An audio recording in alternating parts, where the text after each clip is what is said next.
Alright, in this video I want to talk about Christian hierarchy and break it down and show you how it is supposed to be set up and how it is actually set up today. Now, this is basically what we end up seeing in Christianity, starting with the Catholic Church and then the branch offs, is that with the Catholics you have the Pope and then you have cardinals, bishops, and so on and so forth, right? So you got this hierarchy, and the Pope is the head. Well, the Protestant denominations do the same, where they'll have a president of the church or some kind of chairman of the church, somebody who's the head of their denomination, and then they have the pastors and whatnot who are ahead of the churches in different areas under them. So it's basically the same thing, a hierarchy, and they have somebody who's in charge over the entire denomination. And everybody who's part of the denomination answers to that head. Right? This is not how the Christian church is set up. And I'm going to explain that to you through the teachings of Jesus Christ. Now, what we are seeing there is actually the setup for Israel. We have the high priest and the other priest under him. When Jesus came, he did away with the Levitical priesthood and established the priesthood of Melchizedek, which made us all priests and leveled the playing field. And I'm going to explain to you the pros and cons of this. And I suppose I'll do that before I actually break down what Jesus said. You see, when you have this setup, this pyramid triangle setup, which a lot of people do associate with New World Order and what have you, it's very easy to get everybody together and to infiltrate and spread a false doctrine very easily. Because if you start at the bottom here and you give a false doctrine to this guy, well, everybody else is going to correct him, especially if they're above him. But then if you get to this guy here, he can spread that false doctrine to everybody below him. But if you get to the top guy, you spread the false doctrine to the entire group. So all you need to do, if you're Satan, is to focus on this guy. And if you get him, you trickle down all the false doctrine. Some of you might have seen that picture where it talks about birds. You have a top bird, and under him is two birds, and under them are four birds. And whenever they look up, they're getting crapped on, right? But when they look down, they're enjoying crapping on the ones underneath them, right? These hierarchies are what narcissists love. They hate being on the bottom. They always want to be above somebody. So as long as they are at least at this level or higher, they don't mind getting crapped on, because at least they get the crap on other people. And that's what they actually enjoy, is being above somebody. So these hierarchy systems are perfect for narcissists. But like I said, the problem is that all you have to do is focus on this one guy. But then, coming over here, the way Jesus has it set up is that we're all equal.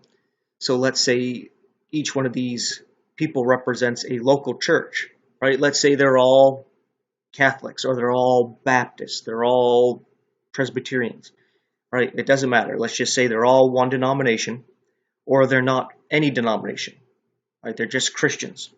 And we have this guy who's in, let's just pick a state. Like, I'm just going to go with Maine because that's where I'm from. And each one of these are a different city. Like, you got Portland, Westbrook, Austin, Lewiston, Auburn, Kennebunkport, all different cities with the different freaking churches, right? Now, if they're all on a level playing field, who can you get to influence them all? Like this guy, let's say this is the one Satan got. Well, if Satan gets him, he's obviously out of the circle here, right? All the rest can be like, hey, this guy's out of order. And everybody has the authority to go, hey, this is wrong. he's out, right? So you can easily correct that. And now if you go after this guy here and you infiltrate and you get this guy into this false doctrine, well, he doesn't have an authority over anybody else, so everybody else can look and see that, hey, he's wrong. So with this setup, you can't just take over the church by going after one guy. You have to go after everybody, right? So that's the flaw with this system. And as going over here, this is, I'm not trying to promote these two things. I'm using this as an example, right? When you get up these hierarchies, what you end up having is that there's people who are kept in the dark, and then there's people who get a little bit of the light, and then there's people who are given all of it, right? Now, that's what we got going on here. The tall guy there would be the guy on the top. The guy in the middle represents the middle people, and then the guy on the bottom, this guy here, right? So he's forced to be dependent on the system, right? But what Jesus does is he levels the playing field, makes us all priests, because this would be the laity, this would be the priests, and this would be either the Pope or the president of your denomination, right?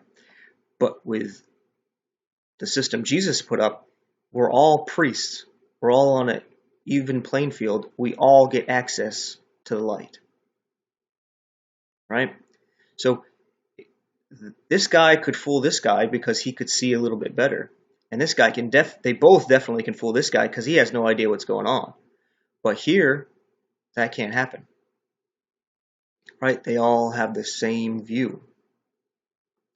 And that's why relying on the Bible and the Bible alone is the way to go. It levels the playing field because we can all come to the Bible, we can all read it, and take it for what it says. It's the people who don't like what the Bible actually says that are against the Bible and the Bible alone. And that's why they want to bring in other things, because their doctrine's not in the Bible, and the Bible rebukes their doctrine. So they want to add things to it to support their beliefs. And yeah, but getting a bit off subject with that. So let's go to what Jesus actually is talking about here.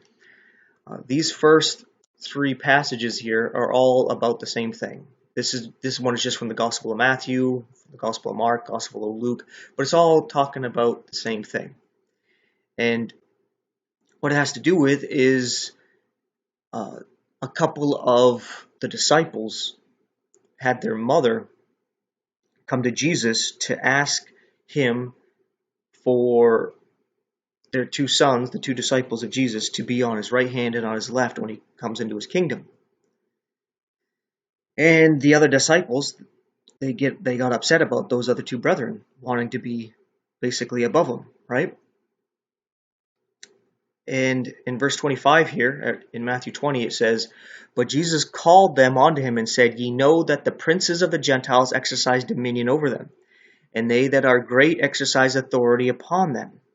And you can even say this was what was going on with the Jews as well. So you can see here that there's being a differentiation made, not just between the Gentile world and the church, but also the Jewish system and the Levitical priesthood and the church. He's saying how they exercise authority upon them. But it shall not be so among you. And why isn't it going to be so among us? Because we're all brothers and sisters, and God is our Father. So if we're all brothers and sisters, none of us have authority over one another. God has authority over all of us. And any of you who've been part of a family, you know how that is. You don't have authority over your siblings, and you know your siblings don't have authority over you. It's your parents, right? That's how it is. It goes on to say, "But whosoever will be great among you, let him be your minister. And whosoever will be chief among you, let him be your servant. Even as the Son of Man came not to be ministered unto, but to minister, and to give his life a ransom for many." And this is just like what Peter was talking about being an example to the flock. where you are the servant to them. They are not there for you and to support you. You're there to support them. Just like Jesus. Jesus gave up heaven. He gave up living a comfortable life, and he just served everybody else. It wasn't about himself. It was about all of us, right? But that's the opposite today, because like I was showing, we have the hierarchy, where the bottom serve those above, and all the way up to this guy. He gets to be treated as a god king up at the top, right? And that's not so, you see, because this whole group are brothers and sisters. There's no reason to be putting this guy up here. In reality, this is how we are, and if that guy wants to be up there on the top, he's an outcast. But the system has been so prevalent that these people have become the outcast, the remnant, and this is the majority. Now, this is actually what is taught here. We're told here in Revelation chapter 2, we're talking about the first church, and a lot of people agree that these churches represent the church throughout time. So this first church is the early church. And it says here at verse 6, but this thou hast, that thou hatest the deeds of the Nicolaitans. So at first, they hated the deeds of the Nicolaitans. What are the deeds of the Nicolaitans? Well, Nicolaitans actually means to conquer the people. You see Laitans there. That's where we get the word laity. You know, all the everyday churchgoers, right? The Christians, the laity, the people. Well, Nico is to conquer or to rule over. So it's to conquer, to rule over the people. And at first they hated that, right? But then by the time we get to Pergamum, this church here, it says that, so hast thou also them that hold the doctrine of the Nicolaitans, which sing I hate. So at first they were deeds that they were keeping out of the church, and then all of a sudden it became doctrine of the church, the Nicolaitans.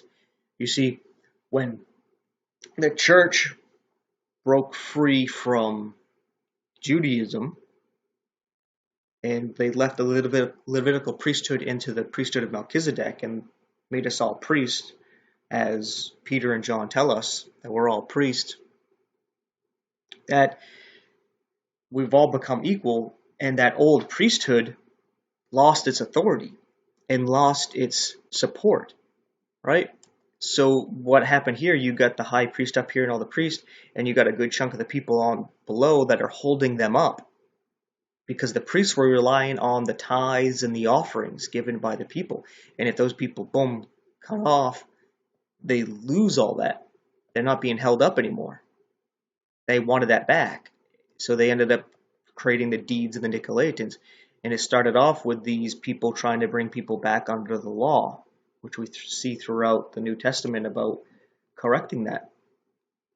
But this same mindset came into the church, and that's where you get the Catholic Church trying to recreate basically Israel and Judaism through the church, and established a high priest and a king over everybody else, and set up this hierarchy all over again to get the people to support them instead of them doing what Jesus did and told them to do, and even what Peter said to do, and to actually be on the bottom, to flip this upside down, and to be serving everybody else. Right? So in reality, what we should actually be seeing is, let's look at this, up, side, down, people, pyramid. Let's see if we got a good image for that. Here we go. Let's use this one right here. In reality, let's shrink it down so you can see it all better. If the Pope was genuine, actually trying to be an example to the flock, like Peter said to do, and to be like Jesus, he would be on the bottom. serving everybody else and holding everybody else up, right? Like you'd say your older brother holding up the two younger brothers, holding up the sisters, or holding up the littler ones, right? You're holding everybody else up. Kind of like a tree, right? Naturally how things are. And that's not what is going on, as we can obviously see. So I just wanted to make this video to basically rebuke that and get people to come out of that. There's no man and no man-made organization, even if they claim it's from God, that has authority over you. Only God has authority over you. And He exercised that authority through the Bible. That's the authority over you. That's His word. No man is the word of God outside of Jesus, and no organization is the word of God.